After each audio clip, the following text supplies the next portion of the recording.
We are the Group 5. And we are here to report our topics, which is the origins of utilitarianism. What is utilitarianism? Utilitarianism is a moral philosophy that evaluates actions based on their consequences. Its central idea is that the right action is the one that produces the greatest overall happiness or pleasure and minimizes suffering. This principle is often summarized as the greatest good for the greatest number. Utilitarianism is a moral philosophy nga nag-invest sa mga buhat based sa ilahang consequences o resulta. Objectives number 1. Maximize happiness. Strive to produce the greatest overall happiness or pleasure. Every action should be evaluated by how much joy or satisfaction it creates. Objectives number 2. Minimize suffering, like reduce pain, harm, or unhappiness whenever possible. Ethics actions are those that lessen negative consequences. Objectives number 3. Promote the greatest good for greatest number. Ensure that benefits are distributed widely, not just to select few.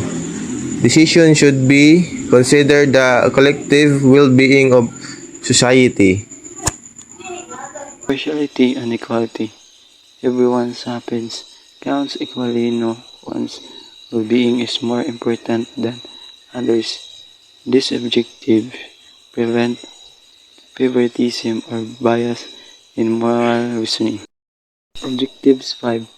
Consequentialist evaluation. Judge action by their outcomes, not by intentions or traditions. The moral worth of an action lies in its results.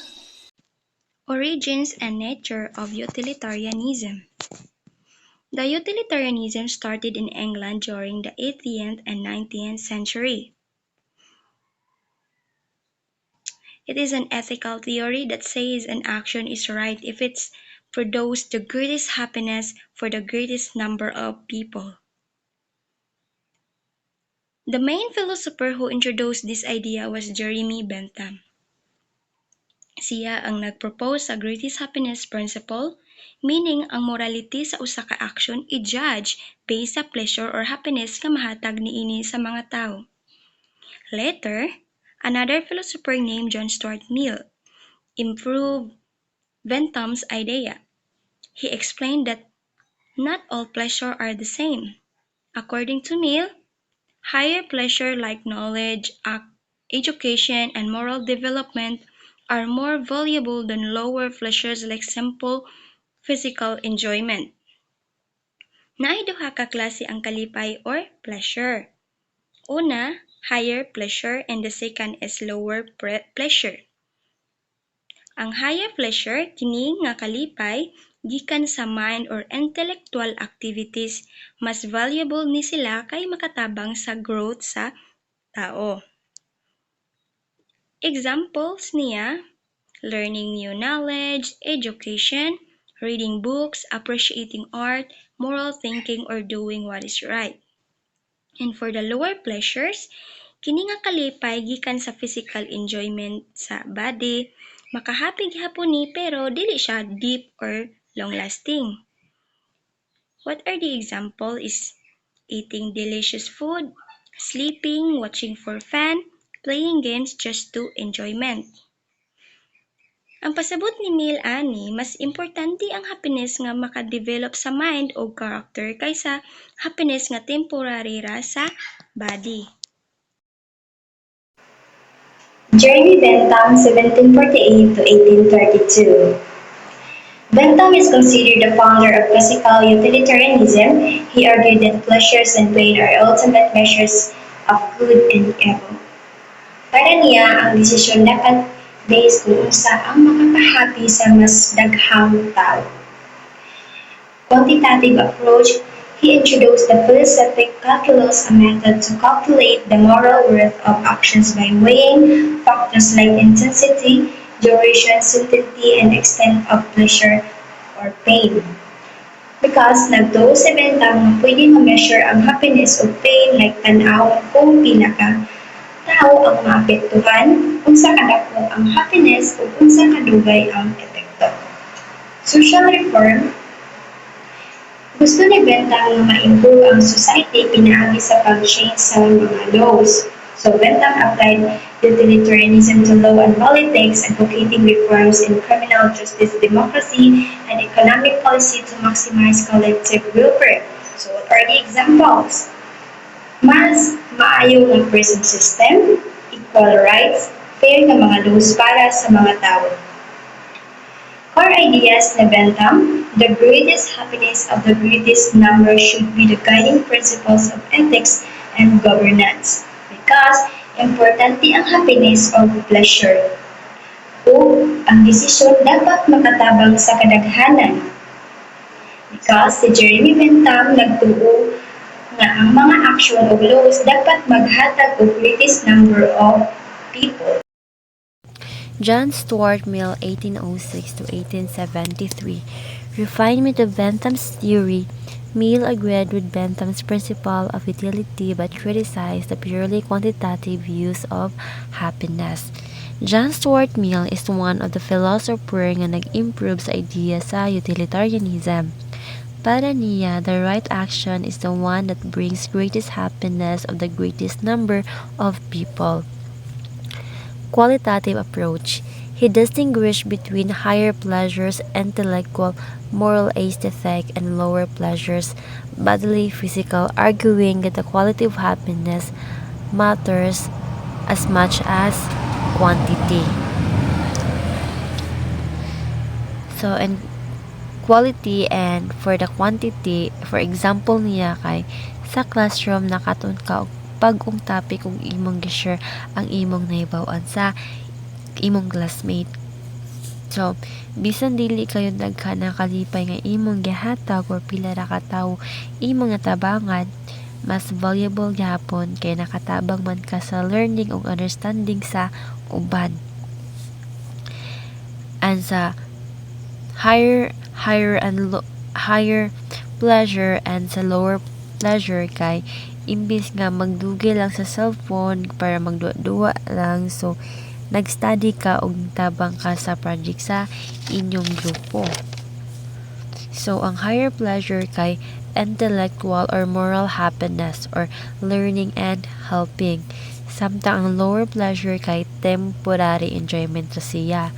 So maunang mas nice gyud ug hatagan nimo ug mas daghang priority ang higher pleasure. Individual liberty.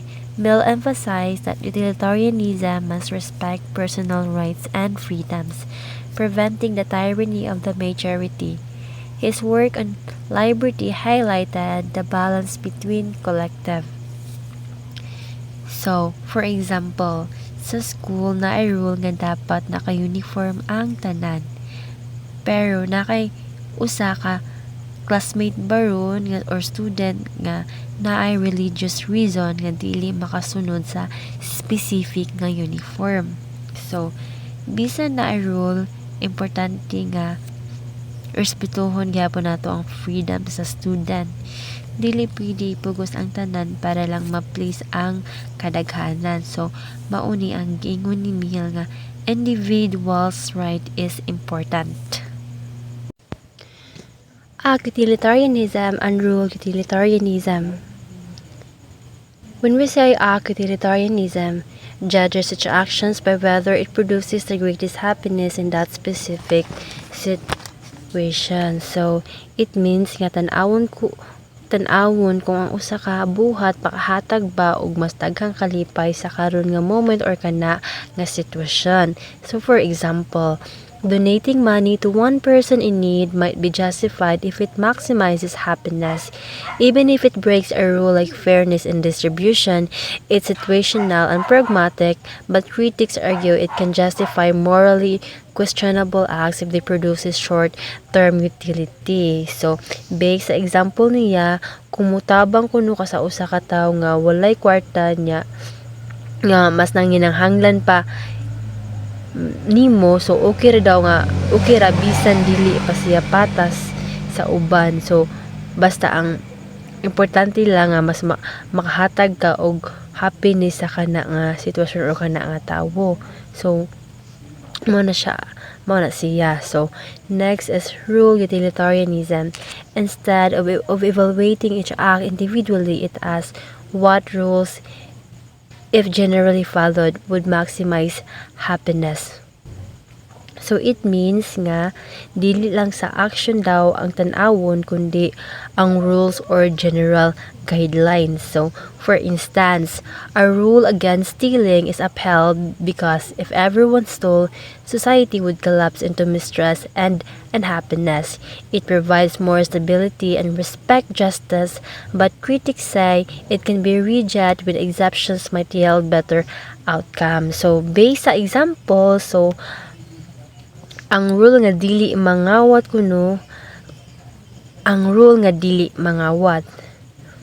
kay kung mangawat daw kuno ang tanan, mawala ang trust ug mahimo na hinunugubot ang society. So mao na siya. So when we say act utilitarianism, kay it focuses on each actions and its result in a specific situation. So while rule utilitarianism kay focuses on rules that if followed by everyone will create happiness for the community. So mao na siya. Business fascination with utilitarianism. Route profit maximization and efficiency. Utilitarianism aligns with the idea of maximizing overall benefits similar to maximizing shareholder value of efficiency in operations. Decisions are judged by their consequences, which fits the well with business metrics like profit, customer satisfaction, or market growth. Scalability of decisions. The principle of the greatest good for the greatest number can be applied across large organizations and market. For example, pricing strategies, product launches, or resource allocation can be justified by their net positive impact on stakeholders. Business fascination with utilitarianism. Profit maximization and efficiency, corporate social responsibility, CSR. Utilitarianism supports CSR and initiatives by encouraging business to consider the broader social and environmental impact of their actions.